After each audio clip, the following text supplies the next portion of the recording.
Bismillahirrahmanirrahim.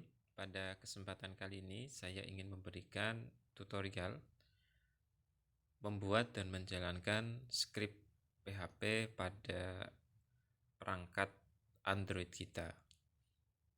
Pertama, aplikasi yang kita butuhkan untuk menjalankan skrip PHP itu adalah web server.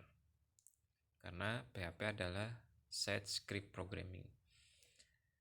Jadi PHP harus dijalankan dengan menggunakan web server untuk kemudian ditampilkan pada browser kita. Yang berbeda dengan HTML, CSS, atau kemudian JavaScript yang dapat secara langsung dapat kita jalankan pada web browser yang kita miliki. Baik, pertama kita install dulu web servernya. Web server untuk perangkat Android sebagai pengganti XAMPP yang terdapat di komputer. Ya, ada beberapa aplikasi. Nah, kita bisa menggunakan aplikasi iCode Go ya, sebagai web servernya. Di sini ada iCode web server.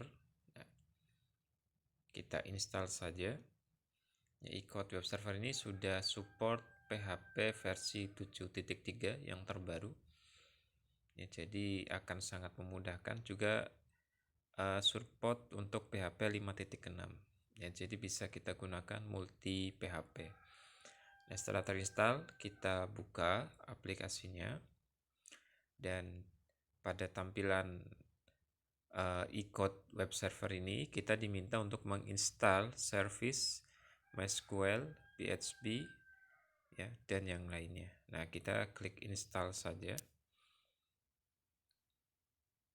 Oke, akan ada peringatan ya untuk tidak mengganggu prosesnya. Jadi selama proses instalasi kita tidak boleh membuka aplikasi yang lainnya agar proses instalasinya dapat berjalan secara sempurna.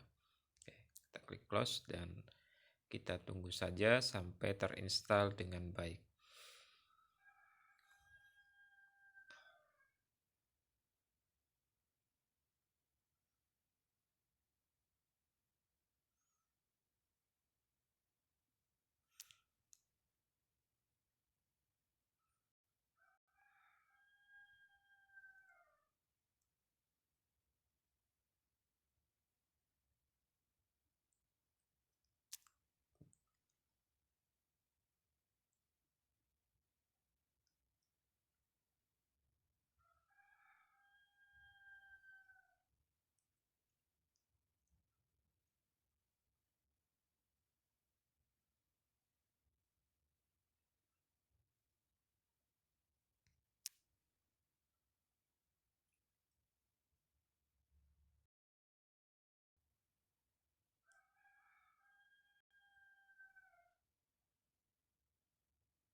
Nah, baik ya. Aplikasinya sudah terinstall, kemudian kita bisa keluar dari iCode web server dan akan ada aplikasi iCode Go. Nah, ini yang akan kita gunakan. Kita jalankan iCode Go-nya sebagai web servernya. Ya, bukan iCode web ya, tapi iCode Go ya, aplikasi yang baru saja terinstall ya dari iCode web server tadi. Baik. Nah, ini tampilan dari iCode Go. Jadi selain sebagai web server, dia juga sebagai kode editor. Jadi kita tidak perlu menginstal kode editor yang lain, ya text editor maksud saya. Ya, jadi bisa kita langsung gunakan di sini. Ya. Di sini ada beberapa pengaturan. Ini adalah pengaturan untuk memudahkan. Ya, ada smart indents ya. Ini untuk memudahkan kita dalam pengetikan. Ya. Smart highlighting ya untuk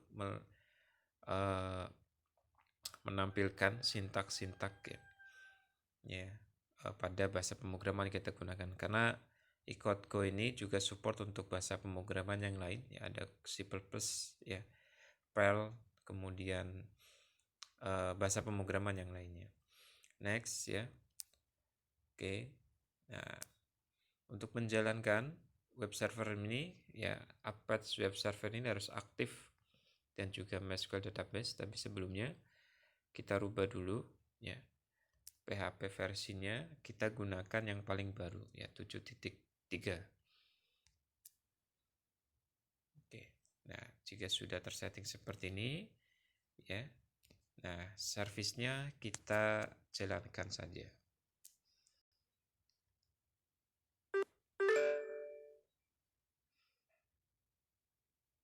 Nah, baik ya. Sudah menyala. Nah, sekarang kita masuk ke dokumen root folder.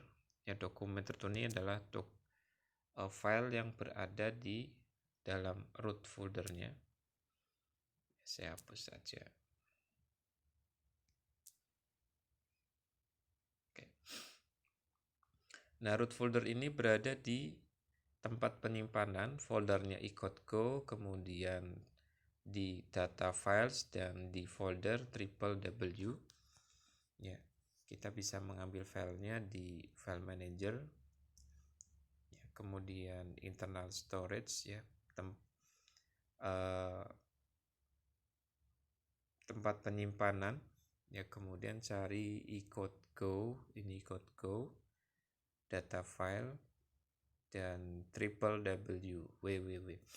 Nah, seluruh file PHP itu harus disimpan di folder www di sini agar nanti bisa dijalankan di web server ya. Jadi kita menyimpannya tidak boleh sembarang tempat, tapi ditempatkan di dalam folder www ya. Untuk merapikan dari kode-kode kita bisa membuat subfolder atau folder baru kita sesuai dengan project yang kita butuhkan ya. Intinya konsepnya semua file itu harus disimpan di folder www ya, tidak boleh di tempat yang lain ya. Nah, oke. Nah, baik, kita kembali ya. Nah, langkah selanjutnya untuk merapikan setiap project yang kita buat folder terlebih dahulu ya, agar tidak bercampur. Ya, misal kita bikin folder latihan, kemudian kita buka foldernya, kemudian kita buat file pertama kita di folder latihan, new file ya, latihan 1.php ya. Jangan lupa ekstensinya adalah .php. Kemudian kita create. Nah, kita sudah membuat sebuah file latihan 1.php, kemudian tinggal kita buka saja. Nah, ini masih kosong, yang kemudian bisa kita isi script PHP-nya. Nah, untuk membuat script PHP, ya, sintaks-sintaks PHP akan di compile ya oleh web server bila mana perintah-perintah atau sintaks-sintaks tersebut berada di dalam tag PHP. Ya, maka kita buat tag PHP terlebih dahulu. Oke, tag PHP.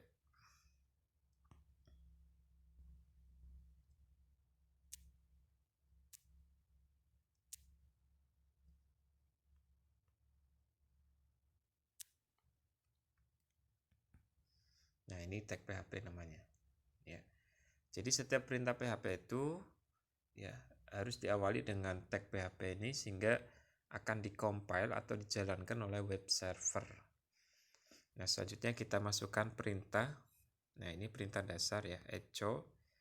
Ya, echo ini adalah untuk menampilkan teks di dalam browser. Echo ya.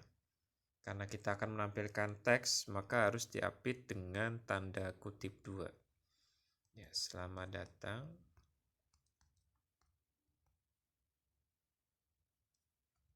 Calon programmer profesional. Oke. Nah, kemudian untuk mengganti baris ya atau memisahkan baris sintak, setiap satu perintah sintak itu harus diakhiri dengan tanda titik koma ya, semikolon. Ya, jadi setiap baris perintah pada PHP atau PHP ini harus selalu diakhiri dengan titik koma. Oke. Baik, langkah selanjutnya kita simpan. Nah, ya. File sudah tersimpan. Kemudian untuk menjalankannya, ya kita bisa langsung dari sini, ya, mengklik Open Document Root seperti ini. Ya, kita akan membuka root dokumennya.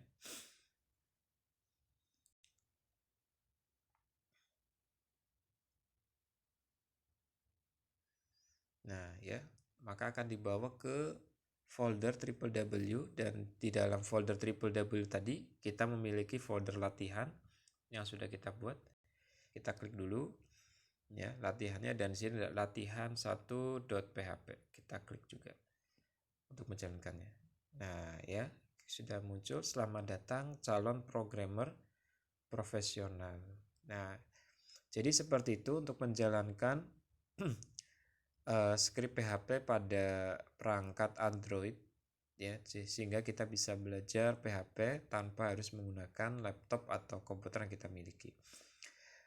Nah, perlu diperhatikan di sini ini alamat dari localhost kita atau web server kita. Jadi kita juga bisa masukkan secara manual ya. Tinggal kita hafalkan saja localhost, portnya 8080.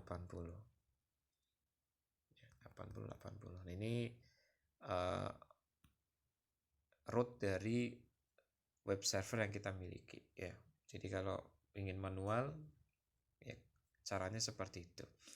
Baik, terima kasih, demikian tutorial menjalankan script PHP pada perangkat Android kita ya, sehingga perangkat Android kita juga bisa dijadikan sebagai server ya, dan juga sekaligus tempat untuk latihan kita dalam belajar pemrograman PHP. Ya, terima kasih, sampai jumpa lagi pada tutorial-tutorial berikutnya.